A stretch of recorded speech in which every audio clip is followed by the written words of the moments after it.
I can call it that, because it introduces Mute on. I won't use failure modes, but new failures and new combinations of conditions that could exist that could affect PRA. For example, as I mentioned earlier, I don't know what their operating practices are, but in principle, they can fully operate the plant with the entire 230 kV switch yard out of service, de-energized. They could be doing maintenance out there.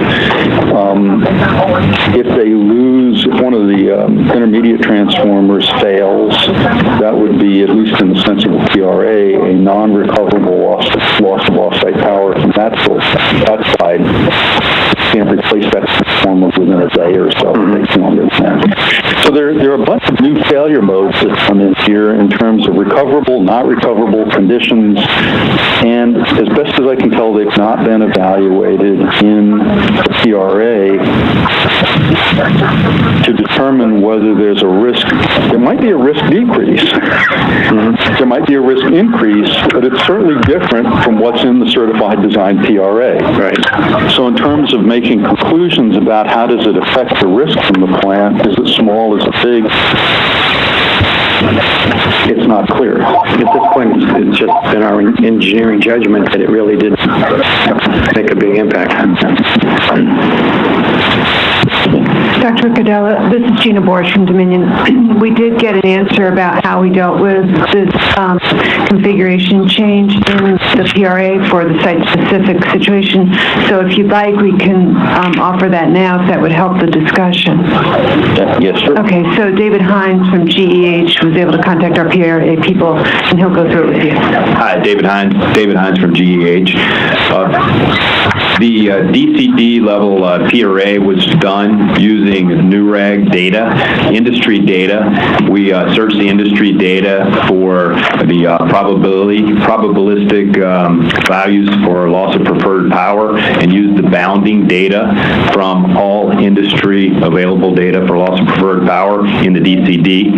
So therefore, for site-specific, going to the same industry data set, the North Anna data would have already been captured there, at least what's available for North Anna, which is primarily from North Anna 1 and 2.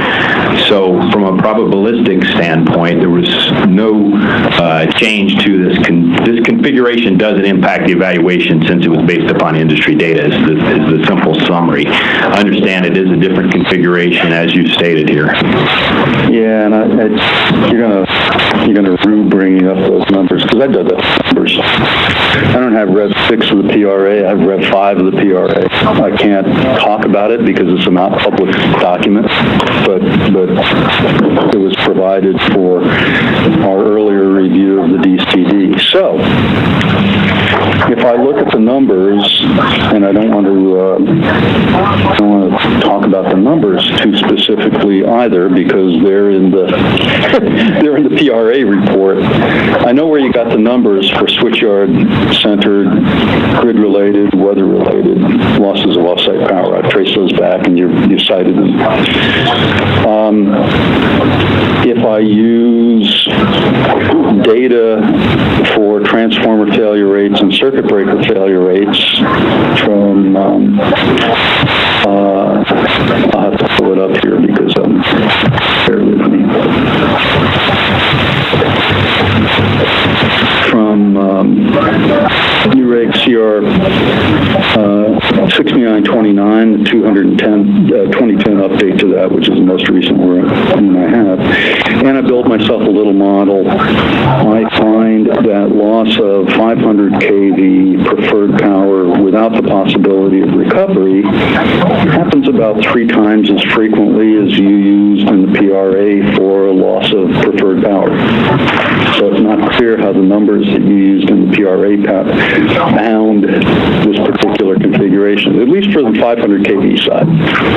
But as I said, from a PRA perspective, this configuration is much different than what you modeled in the PRA. So it's not clear to me. There's some pluses and there's some minuses, but it's certainly different, and it's not clear to me that the PRA evaluation, as you characterized it, bounds the risk from this configuration. All I can determine determine is the risk from this configuration is certainly different from what was in the PRA. It might be lower, and it might be higher. Yes, understand your statements. And the approach that was taken is the DCD level of PRA, which is also the COLA level of analysis, did not go to a component-by-component level analysis for the switchyard, but rather used the approach of industry data set and using bounding values. And additional point that was taken into account in determining the PRA is and determining whether this is impactful is the risk relevance of the loss of preferred power is very low from the standpoint of impact to core damage frequency. And I looked up those numbers also. They're not in the DCD, so I don't want to quote them. They are in the PRA report. I know what those numbers are. And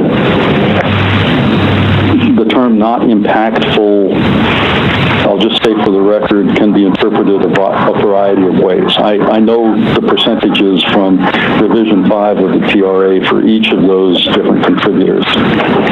And, let me just say they're more than 1%.